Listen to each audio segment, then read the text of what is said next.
In this lesson, we'll look at geometric sequences. So similar to arithmetic sequences, in a geometric sequence there is a pattern, and the pattern is, instead of increasing by a common difference, it is increasing by a common ratio. So we could multiply one term by a number, whether it's a whole number or a fraction, to get the next term. So the general term for a geometric sequence is t to the n equals a times r to the n minus 1. So what does that mean? That means that we can take a number a, so that will be the first term. This time we're going to multiply it by a common ratio, which we'll represent by the letter r. And we're going to do that n times, but we have minus 1 because we already have that first term a. So it would be n minus 1. So for example, we have a sequence of numbers 4, 12, 36, 108. And it wants us to determine whether it is arithmetic, geometric, or neither. Sometimes it will be neither. Sometimes there won't be a common difference or a common ratio. So let's check it out. So if I want to find common difference, let's take the second term and subtract the term before it, that is 8. Then we'll take the third term, subtract the second term, that is 24. So right away I can see that there is no common difference.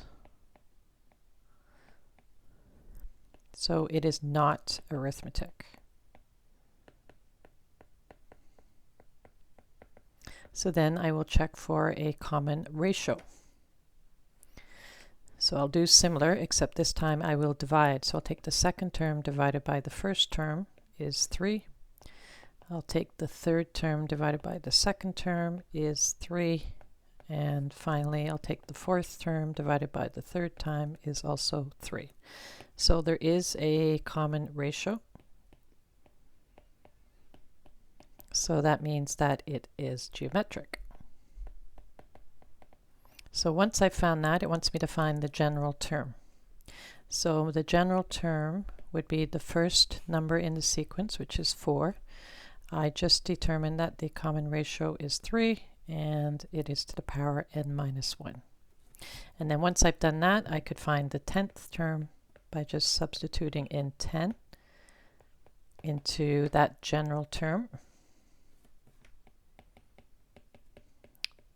So 10 minus 1 is 9. Remember, order of operations, we would want to do the exponent before we multiply by 4. So we'll do 3 to the power 9 first, and then we'll multiply by 4.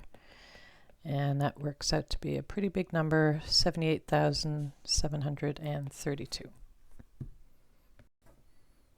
Okay, now this question is similar to what we did in the previous lesson. We have two terms in a geometric sequence, so it does identify it's a geometric. It gives us the fourth term is 189, and the seventh term, there's actually an error here. It's supposed to be 5,103, not 83. So we're going to use our general term, t to the n, a to the r minus 1. So I know that the fourth term is 189. I don't know a, I don't know r, but I know it's the fourth term. So it'd be AR3. And similar in this question, or in this example, I know that 5,103, I don't know a, I don't know r, but I know it's the seventh term. So that would be AR to the power 6. So remember, in the arithmetic sequence, the terms are added or subtracted. We have a common difference. So if a term is added to get the next term, we can solve by subtracting our equations. Here we have terms that are multiplied. So think about the opposite of multiplication. We want to divide to solve.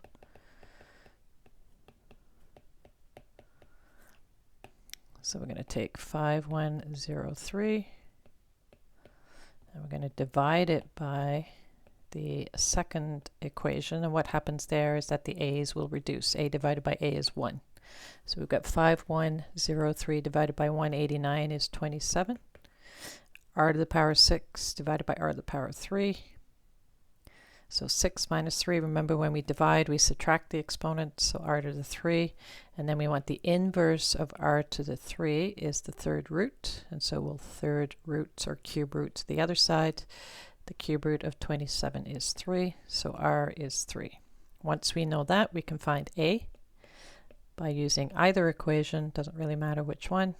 I'm going to use the first one.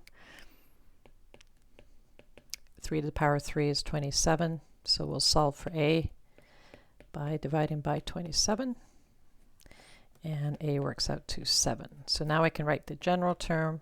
The first term is 7, the common ratio is 3, and it's to the power n minus 1.